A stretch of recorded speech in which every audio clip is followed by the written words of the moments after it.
Hi, I'm Dr. Letitia Dzirasa, Health Commissioner for the Baltimore City Health Department. I'm here to talk about the reopening to visitation for nursing homes and assisted living facilities.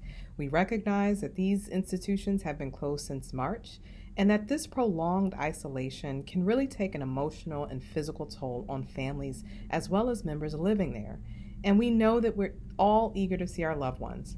However, I can't stress enough the toll that COVID-19 has had on our residents, especially in our nursing homes and our assisted living facilities, with about 2 in 5 U.S. deaths from COVID-19 having occurred there. So before you visit, please watch this video and take these steps first to ensure your safety and the safety of your loved ones. First, be sure to plan ahead. We're still in an active pandemic, and in the days before you're thinking about visiting a loved one, you have to minimize your chances of accidentally catching the coronavirus. The week before you visit, consider spending more time indoors, away from others, limiting your times in crowded areas where people may not be wearing masks, as well as remembering the importance of frequently washing your hands and using hand sanitizer. Secondly, we strongly recommend having a negative COVID test result before visiting your loved one. And the days before visiting, consider your options for a COVID test. For more information, visit coronavirus.baltimorecity.gov/testing for free testing sites around the city. Testing capacity continues to improve, and results are typically received within a few days.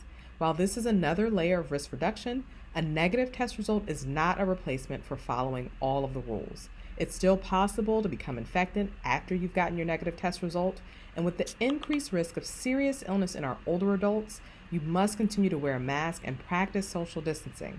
Next, be sure to have a conversation with anyone else you may want to visit. Make sure they're abiding by the same harm reduction principles that you are. Families should consider limiting the number of in-person visitors. We recommend no more than 2 visitors at a time. Remember, you can still continue to visit virtually and boost morale in non-virtual ways, such as through cards or deliveries. On the day of your planned visit, before you leave the house, call ahead and see if the facility is allowing visitors that day. Remember to follow the safety protocols that are put in place by that facility very carefully. Be sure to wear your mask at all times. Maintain social distancing when you enter the facility and when interacting with your loved one. We know you want to hug your loved one or hold their hands, but right now it's still safer to maintain that 6 feet of distance. If you have symptoms of COVID-19, don't risk it. Postpone your visit. This includes things like fever, chills, cough, shortness of breath, fatigue, body aches, headache, new loss of taste or smell, sore throat, congestion, or nausea. These rules are put in place to protect yourself and your loved one. We hope that you will consider them ahead of your visit to reduce the chances of disease transmission. Also, we're in the middle of flu season, so I'd like to take the time to remind you to get your flu shot. Thank you and be safe, Baltimore.